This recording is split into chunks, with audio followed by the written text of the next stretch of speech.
Hello hi friends, ಎಲ್ಲ ಹೇಗಿದ್ದೀರಾ? ಎಲ್ಲ ಚೆನ್ನಾಗಿದ್ದೀರಾ ಅಂತ ಭಾವಿಸ್ತೀನಿ. ನಾನು ಕೂಡ ಚೆನ್ನಾಗಿದ್ದೀನಿ. ಇವತ್ತಿನ ವ್ಲಾಗ್ ಮಧ್ಯಾಹ್ನದಿಂದ ಶುರು ಮಾಡ್ತೀನಿ. ಎಲ್ಲ ಸ್ಕೂಲ್ ಅಡ್ಮಿಷನ್ ಇತ್ತು, ಮಕ್ಕಳದು ಅಡ್ಮಿಷನ್ ಕೂಡ ಮಾಡಿ ಬಂದೆ ಆಯಿತು. ಇದು ಇನ್ನು ಮುಂದೆ ಡೈಲಿ ವ್ಲಾಗ್ ಅಂದ್ಕೊಂಡಿದ್ದೀನಿ. ಇಷ್ಟು ದಿನ ಅಂತೂ ಆಗಲಿಲ್ಲ ಮಕ್ಕಳಿಗೂ. ಮುಂದೆ ಕಾರಣ ಇಕ್ಕದು ಬೇಡ ಮಾಡೋಣ ಅಂದ್ಕೊಂಡಿದ್ದೀನಿ. ಯಾರು ನನ್ನ ಚಾನಲ್ ನೋಡಿಲ್ಲ ನೋಡಿ ಸಬ್ಸ್ಕ್ರೈಬ್ ಮಾಡಿ, ಲೈಕ್ ಶೇರ್ ಕಮೆಂಟ್ ಮಾಡಿ ಸಪೋರ್ಟ್ ಮಾಡಿ. ಬನ್ನಿ ಇವತ್ತಿನ ಬ್ಲಾಗ್ ಶುರು ಮಾಡೋಣ. ಹೇಗೆ ಹೋಗುತ್ತೆ ಅನ್ನೋದು ಗೊತ್ತಿಲ್ಲ. ಇದು ಮಾರ್ನಿಂಗು ಚಿಕ್ಕ ಕ್ಲಿಪ್ಪಿಂಗ್. ನಮ್ಮ ಫೇಸು ಕ್ಯಾಮ್ರಾ ಮುಂದೆ ಫೇಸ್ ಇದು ಮಾಡಿ ಮಾತಾಡಿರೋದು ಫಸ್ಟ್ ಟೈಮ್. ಹೇಗೆ ಬಂದಿದೆ ಅಂತ ಗೊತ್ತಿಲ್ಲ. ಅದು ಮುಂದೆ ಇದೇ ಥರ ಮಾತಾಡಲೇಬೇಕು ಅಂತ ಮಾಡಿದ್ದೀನಿ. ಹಾಗೆಯೇ ಬೆಳಗ್ಗೆನೇ ಇದ್ದು ಅಡ್ಮಿಷನ್ ಇತ್ತು ಸ್ಕೂಲು. ಅದಕ್ಕೋಸ್ಕರ ಬೆಳಗ್ಗೆನೇ ಬೇಗನೆ ಇದ್ದು ವ್ಯಾನ್ ಕಳಿಸಿದ್ದೀನಿ. ಮತ್ತು ಹೋಗಿ ನಾನು ಸ್ಕೂಲ್ ಹತ್ರ ಹೋಗಿ ನಮ್ಮ ಮನೆಯವರು ನಾವು ಅಡ್ಮಿಷನ್ ಮಾಡಿಸ್ಬರ್ಬೇಕು. ಎಷ್ಟು ಕಷ್ಟ ಅಂತಂದರೆ ಅಪ್ಪ ಇವತ್ತು ಸಾಕು ಅನ್ನೋಂಗಾಯ್ತು. ನಾನು ಬಾಗಿಲು ಇದನ್ನು ತೊಳೆದು ಮತ್ತು ಅರಿಶಿನ ಕುಂಕುಮ ಇಟ್ಟಾಗಲೇ 9 ಗಂಟೆ ಆಯಿತು. ಯಾಕೆಂದ್ರೆ ಅವ್ರು ಕಳ್ಸೋದಕ್ಕೆ ಆಗಲೇ ಇಲ್ಲ. ಫಸ್ಟೇ ನನಗೆ ಬೇಡ ಅನ್ನಿಸ್ಬಿಡ್ತು. ಹಾಗೆಯೇ ಇವತ್ತಿನ ದಿನ ತುಂಬ ಖುಷಿಯಾಗಿದ್ದೀನಿ. ಯಾಕೆಂದರೆ ನಮ್ಮ ದೊಡ್ಡನ್ನ ಹಾಸ್ಟೆಲಲ್ಲಿ ಬಿಟ್ಟಿದ್ವಿ. ಅಲರ್ಜಿ ಕೂಡ ಆಯಿತು. ಮುಂದೆ ಬ್ಲಾಗ್ನಲ್ಲಿ ಹೇಳ್ತೀನಿ ಯಾಕೆ ಕರ್ಕೊಂಬಂದಿದ್ದು ಅಂತ. ಅಂದರೆ ಇಲ್ಲಿ ವ್ಯಾನಿಗೆ ಹೋಗಿ ವ್ಯಾನಿಗೆ ಬರೋಕ್ಕೆ ಗಾರ್ಮೆಂಟ್ ಇಲ್ಲೇ ಹಾಕ್ತಾಯಿದ್ದೀವಿ ಅನ್ನೋದೊಂದು ಖುಷಿ. ಯಾಕೆಂದರೆ ನಮ್ಮ ಮನೆಯವ್ರು ಬೇಡ ಅಲ್ಲೇ ಹಾಕೋಣ ಅಂತ, ಇಲ್ಲ ನಾನು ಇಲ್ಲೇ ಹಾಕಬೇಕು ಅಂತ. ಒಂದು ಕಡೆ ನನ್ನ ಆಟನೇ ಗೆಳ್ತು ಅನ್ನೋದೊಂದು ಖುಷಿ.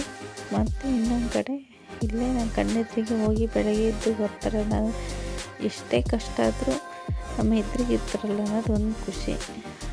ಹೇಗಂತೂ ಅಡ್ಮಿಷನ್ ಆಗಿ ಡೊನೇಷನ್ ಕಟ್ಟಿದ್ವಿ.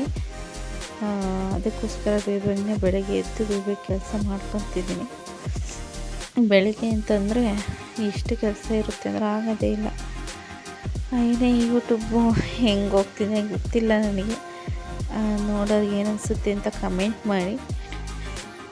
ನನ್ನ ಡೈಲಿ ರೂಟೀನ್ದೇ ಇರುತ್ತೆ. ಇನ್ನು ಹಳೆ ವೀಡಿಯೋಸ್ ಮಾಡಿ ಇಟ್ಕೊಂಡಿದ್ದೆ, ಎಡಿಟ್ ಮಾಡಿ ಹಾಕ್ತಾಯಿದ್ದೀನಿ. ಫುಲ್ಲು ನಾನು ಮಾರ್ನಿಂಗಿಂದ ಈವ್ನಿಂಗ್ವರೆಗೂ ಯಾವ ರೂಟೀನ್ ಇರುತ್ತೆ ಅಂತ ನಾನು ಇನ್ನೂವರೆಗೂ ಟ್ರೈಪಾಡಕ್ಕೆ ಶೂಟ್ ಮಾಡೋಕ್ಕಾಗ್ತಿಲ್ಲ. ಏಕೆಂದರೆ ಈ ಹಬ್ಬದ ಗಡಿಬಿಡಿ, ಮಕ್ಕಳಿಗೆ ಹುಷಾರಿಲ್ಲ, ನನಗೆ ಹುಷಾರಿಲ್ಲ, ಏನೇನಾಯಿತು ಅಂತ ಹೇಳ್ತೀನಿ. ಈ ಗಡಿಬಿಡಿಯಲ್ಲಿ ನಾನು ಟ್ರೈಪಾಡಕ್ಕೆ ನಿಜವಾಗ್ಲೂ ನಾನು ಯೂಟ್ಯೂಬ್ ಮಾಡ್ತಾಯಿದ್ದೀನಿ ಅಂತೇಳಿ ಅನ್ನಿಸ್ತಾನೆ ಇಲ್ಲ. ಯಾಕೆಂದರೆ ನಾನು ಟ್ರೈಪಾಡಕ್ಕೆ ಡೈಲಿ ಹಿಂದಿನ ಡೇದ ನೆಕ್ಸ್ಟ್ ಡೇ ನಾನು ಯೂಟ್ಯೂಬಲ್ಲಿ ಅಪ್ಲೋಡ್ ಮಾಡಿರ್ತಾನೆ. ಅದು ಇದಾಗ್ತಾಯಿರೋದು. ಯಾಕೆಂದರೆ ಇನ್ನೇನು ವೀಡಿಯೋಸೇ ಎಡಿಟ್ ಮಾಡಿ ಹಾಕ್ತಾಯಿದ್ದೀನಿ. ಅದರಿಂದ ಏನಾದರೂ ಮಿಸ್ಟೇಕ್ ಇದ್ದರೆ ಕ್ಷಮಿಸಿ. ನಾನು ಯಾಕೆ ಇದನ್ನೇ ಚಾಯ್ಸ್ ಮಾಡಿದೆ, ಯೂಟ್ಯೂಬ್ನೇ. ಬೇರೆ ಕೆಲಸ ಮಸ್ತಾಗಿದ್ದವು, ಯಾಕೆ ಅದು ಮಾಡಲಿಲ್ಲ ಮುಂದೆ ಎಲ್ಲ ಹೇಳ್ತೀನಿ ಯಾಕೆ ನನಗೆ ಇದನ್ನೇ ಚಾಯ್ಸ್ ಮಾಡಿದೆ ಅಂತ. ಯೂಟ್ಯೂಬು ಮಾಡಿ ಕಲಿಯೋತಕ ಕಲಿಯುಗ, ಕಲಿತಾದ್ಮೇಲೆ ಕೋತಿಯುಗ. ಹಾಗೆಯೇ ಮುಂದೆ ಹೋಗ್ತಾ ತೋರಿಸ್ತೀನಿ. ನಾನು ಇಷ್ಟು ಇದಾಗಿ ಮಾಡೋಕ್ಕೆ ಆಗೋದಿಲ್ಲ. ಏಕೆಂದರೆ ಮಕ್ಕಳನ್ನ ಮೇಂಟೈನ್ ಮಾಡಬೇಕು, ಮನೆ ಮೇಂಟೈನ್ ಮಾಡಬೇಕು, ಮತ್ತು ಪ್ರತಿಯೊಂದು ಕೆಲಸನೂ ನನ್ನ ಜವಾಬ್ದಾರಿನೇ ಆಗಿರುತ್ತೆ. ಇದ್ರಾಗ ನಾನು ಒಂದು ಮಿಸ್ ಮಾಡಿದ್ರೂ ಕೂಡ ನಾಳೆ ಎಫೆಕ್ಟ್ ಬಿಡುತ್ತದು. ಇವತ್ತು ನಾನು ಒಂದು ಮಿಸ್ ಮಾಡಿ ಕೆಲಸ ಇದು ಮಾಡಿದ್ದೀನಿ ಅಂದರೆ ನಾಳೆ ಆ ಕೆಲಸನ ಪೂರ್ತಿ ಮಾಡಲೇಬೇಕು. ಏಕೆಂದರೆ ಆಗೋದೇ ಇಲ್ಲ. ಹಾಗೆಯೇ 2 ದಾಸವಾಳನೂ ಕೂಡ ಇಟ್ಟಿದ್ರು ಯಾಕೋ ಸಮಾಧಾನ ಆಗಲಿಲ್ಲ. ಅದು ನಮ್ಮ ಮನೆ ಹತ್ರನೇ ಇದೆ, ಶೋ ಗಿಡ ಅಂದ್ಕೊಂಡಿದ್ರು. ಅದರಾಗಲೇ ಕಿತ್ತಿಟ್ಟೆ. ಹಾಗೆಯೇ ಬೆಳಗ್ಗೆ ಬಂದು ಟೀ ಮಾಡೋಣ ಅಂತ ಹೋಗ್ತಾಯಿದ್ದೀನಿ. ಟೀ ಮಾಡೋಕ್ಕೆ ಸಿಲಿಂಡ್ರ್ ಕೂಡ ಖಾಲಿ ಆಯಿತು. ಹಾಗೆ ಜೋಡಿಸ್ಕೊತಾ ಇದ್ದೀನಿ. ಮುಂಚೆ ನಾನು ಜೋಡ್ಸೋಕ್ಕೆ ಹೆದರಿಕೆ, ಯಾಕೆಂದರೆ ಒಂದು ಸತಿ ಯುದ್ಧ ಆಗಿಬಿಟ್ಟಿತ್ತು. ಅದಕ್ಕೋಸ್ಕರ ಹೆದರಿಕಣಿವೆ. ಇವಾಗೇನಿಲ್ಲ, ಪೂರ್ತಿ ಎಲ್ಲ ಅಸೆಂಬ್ಲಿನೇ ಚೇಂಜ್ ಮಾಡಿದ್ದೀನಿ. ಇವಾಗ ನಾನೇ ಜೋಡಿಸ್ಕೊತೀನಿ. ಇದು ಹುಷಾರು, ಎಷ್ಟು ಬೇಗನೆ ಆಗುತ್ತೋ ಅಷ್ಟೇ ಡೇಂಜರ್ ಕೂಡ. ನಾನು ಎಲ್ಲ ತಿಂಡಿ ಎಲ್ಲ ಮಾಡಿದ್ದೆ, ಮಕ್ಕಳಿಗೆ ತಿಂಡಿ ಮಾಡಿ ಕೂಡ ಆಯ್ತಲ್ಲ. ನಿಮ್ಮ ಬಾಗಿಲು ಎಲ್ಲ ತೊಳೆದಾಯ್ತಲ್ಲ, ಒಂದು ಸ್ವಲ್ಪ ಟೀ ಮಾಡ್ಕೊಂಡು ಕುಡಿಯೋಣ, ಒಂಥರ ಮೈಂಡ್ ರಿಲೀಫ್ ಅನಿಸುತ್ತೆ ಅಂದ್ಕೊಂಡ್ಬಂದರೆ ಅದು ಟೀನೇ ಪೂರ್ತಿ ಆಗಲೇ ಇಲ್ಲ, ಪೂರ್ತಿ ಎಲ್ಲ ಖಾಲಿನೇ ಆಯಿತು. ಹಾಗೆ ಜೋಡಿಸ್ಕೊಂಡೆ. ನಮ್ಮ ಮನೆಯವ್ರು ಇಲ್ಲಾಂದ್ರೂ ನಾನು ಡಬಲ್ ಸಿಲಿಂಡ್ರಿದ್ದೆ ಇಲ್ಲೇ ಕೂಡ ಬರ್ತಾರೆ ಮನೆ ಹತ್ರನೇ, ಇಳಿಸ್ಕೊಂಡು ಒಳಗಡೆ ಇಟ್ಕೊತೀನಿ.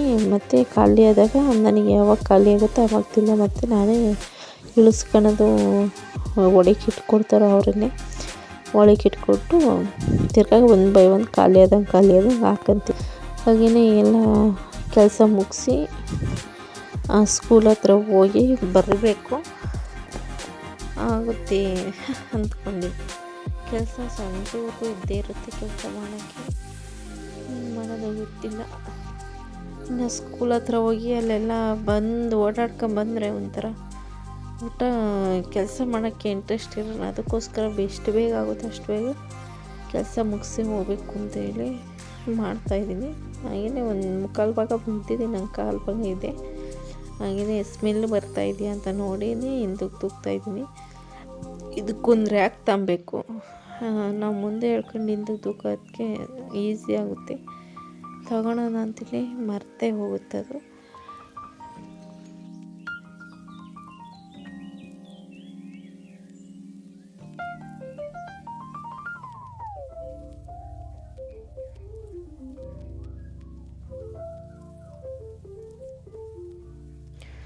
ಹಾಗೆಯೇ ಕೂಡ ಎಲ್ಲ ಎತ್ತಿಟ್ಕೊಂಡು ಕ್ಲೀನ್ ಕೂಡ ಆಯಿತು. ಹಾಗೆಯೇ ಒಂದು ಸ್ವಲ್ಪ ಈರುಳ್ಳಿ ತಗೊಂಡಿದ್ದೆ ಮತ್ತು ತರಕಾರಿ ತಗೊಂಡಿದ್ದೆ. ಅಲ್ಲೇ ಬಿಟ್ಟರೆ ಇನ್ನು ಅಲ್ಲೇ ಇರುತ್ತೆ, ಕೊಳ್ತಿದ್ದೆಲ್ಲ ಇನ್ನು ಎಲ್ಲ ವೇಸ್ಟ್ ಎಲ್ಲ ತೆಗ್ದಾಕ್ಬಿಡೋಣ ಅಂತೇಳಿ.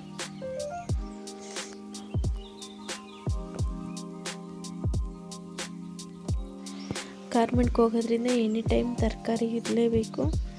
ಹಾಗೆಯೇ ಬಂದಿದ್ರೆ ಇಲ್ಲೇ ಇವಾಗೇನು ಸಂತೆ ಅಂತ ಏನು ಹೋಗಿಲ್ಲ, ಮನೆ ಹತ್ರನೇ ಎಲ್ಲ ಬರುತ್ತೆ. ಅಲ್ಲಿನೇ ಸಿಟಿ ಥರ ಆಗಿದೆ, ಏಕೆ ಮನೆ ಹತ್ರನೇ ಎಲ್ಲ ತಂದು ಕೊಡ್ತಾರೆ. ಹಾಗೆಯೇ ಹಳೇದೆಲ್ಲ ತೆಗ್ದು ಇಡ್ತಿರ್ತಾಯಿದ್ದೀನಿ, ಇನ್ನು ಹೊಸದೆಲ್ಲ ಹಾಗೆಯೇ ಕ್ಲೀನ್ ಮಾಡ್ಕೊತಾ ಇದ್ದೀನಿ. ನಮ್ಮ ಹಳ್ಳಿ ಕಡೆ ಏನಿಲ್ಲ ಅಂತಂದರೂ ಪಕ್ಕದ ಮನೆಯವ್ರು ಇಸ್ಕೊಂಡು ಹೆಂಗೋ ಜೀವನ ಮಾಡ್ತಾರೆ. ಸಿಟಿಗಳಲ್ಲಿ ಆ ಥರ ಆಗಲ್ಲ. ಹಳ್ಳಿ ಜೀವನ ನಡೆದಂಗೆ ಸಿಟಿಗಳಲ್ಲಿ ಕೂಡ ನಡೆಯೋದಿಲ್ಲ. ನಾವು ಕೊಡ್ತಿರ್ತೀವಿ, ಅವರು ಇಸ್ಕೊಂಡು ಹೋಗ್ತಿರ್ತಾರೆ. ಅದರಿಂದ ಒಂದೊಂದು ಟೈಮ್ ಅವರು ಬೇಡ ಅಂತಾರೆ. ಯಾಕೆ ಅಂದರೆ ಇರೋದ್ರಿಂದ ಯಾಕೆ ವೇಸ್ಟ್ ಆಗುತ್ತೆ, ಹೋಗ್ರಿ ತಗೊಂಡು ಅಂತ. ನಾನು ಒಂದೊಂದು ಟೈಮ್ ಹಾಗೇ ಅಂತೀನಿ, ಬೇಡ ತಗೊಂಡೋಗ್ರಿ ಅಂತ. ಹಾಗೆಯೇ ನಮಗಿಂತ ಕೇಳೋಕ್ಕೆ ಬಂದವ್ರನ್ನ ನಮ್ಮಲ್ಲಿರೋದು ನಾನು ಇಲ್ಲ ಅಂತ ಅನ್ನಲ್ಲ, ಯಾವುದು ಕೂಡ ಆದರೂ ಇಲ್ಲ ಅನ್ನಲ್ಲ, ತಗೊಳ್ಳಿ ಅಂತಲೇ ಕೊಡ್ತೀನಿ. ತಿರ್ಗಾ ರಿಟರ್ನ್ ಕೊಡ್ಬೋದು, ನಾನು ಕೇಳೋಕ್ಕಂತೂ ಹೋಗಲ್ಲ ತಿರ್ಗಾ. ಹಾಗಾಗಿ ನನಗೇನು ಹೆಚ್ಚಾಗಿ ಕೊಡಲ್ಲ, ಕೊಡೋಕ್ಕೆ ಅವ್ರಿಗೆ ಚೈತನ್ಯ ಇರೋಲ್ವಲ್ಲ, ಅವ್ರಿಗೆ ಕೇಳೋಕ್ಕೆ ಹೋಗೋಣ, ಬಿಡು ಅಂತ ಸುಮ್ಮನೆ ಆಗ್ತೀನಿ. ಕೊಳ್ತೋದ್ರೆ ಯೂಸ್ ಅಲ್ವಾ ಅಂಥೇಳಿ. ಹಾಗೆಯೇ ಅಮಟೆಕಾಯಿ ತಂದಿದ್ವಿ. ಇದು ಅಮಟೆಕಾಯಿ ಉಪ್ಪಿನಕಾಯಿ ತುಂಬ ಟೇಸ್ಟಿಯಾಗಿರುತ್ತೆ. ನಮ್ಮ ಹಳ್ಳಿ ಕಡೆ ಎಲ್ಲ ನೋಡೋಕ್ಕೆ ಡೈರೆಕ್ಟಾಗಿ ಸಿಗುತ್ತೆ, ಮತ್ತು ಹಳ್ಳಿ ಕಡೆ ಈ ಗಿಡದಾಗಿ ಟೈಮ್ ಸಿಗುತ್ತೆ. ತುಂಬಾ ಚೆನ್ನಾಗಿರುತ್ತೆ ಉಪ್ಪಿನಕಾಯಿ. ಹಾಗೆಯೇ ನೆಕ್ಸ್ಟ್ ಏನು ನಮ್ಮ ಆಂಟಿಗೆ ಒಂದಕ್ಕೆ ಆಪ್ರೇಷನ್ ಆಗಿತ್ತು, ನೋಡ್ಕೊಂಬರಕ್ಕೆ ಹೋಗೋಣ ಅಂತೇಳಿ ನಾನು ಕ್ಯಾಮ್ರಾ ಆನ್ ಮಾಡಿದ್ದೆ ಸಾಕು, ನೋಡಿ ಹೆಂಗೆ ಆಡ್ತಿದ್ದಾರೆ ಇವರಿಬ್ಬರು ಅಂತ. ಹಾಗೆ ನೋಡ್ಕೊಂಡು ಮನೆ ಹತ್ರ ಬಂದು ಹಾಗೆಯೇ ನೋಡಿ ನಮ್ಮ ಮಕ್ಕಳಿಗೆ ಅಂತ ಇಷ್ಟು ಕೊಟ್ಟು ಕಳಿಸಿದ್ದೆ ನಮ್ಮ ಆಂಟಿ ಅಂತ. ಇಷ್ಟು ಬಾಳೆಹಣ್ಣು ಮಾತ್ರ ನಾನು ಪಚ್ಚ ಬಾಳೆಹಣ್ಣೆ ತಿನ್ನೋದು, ಪುಟ್ಟ ಬಾಳೆಹಣ್ಣು ತಿನ್ನಲ್ಲ ನಾನು. ಹಾಗೆಯೇ ಎಷ್ಟೊಂದು ಕೊಟ್ಟು ಕಳಿಸಿದೆ. ಇದಷ್ಟು ನಾನೇ ಮಡಿಕೊಳಲ್ಲ, ಮನೆಗೆ ಬರ್ತಾರಲ್ಲ ಅವ್ರಿಗೆಲ್ಲರೂ ಕೊಡ್ತೀನಿ. Thank you for watching.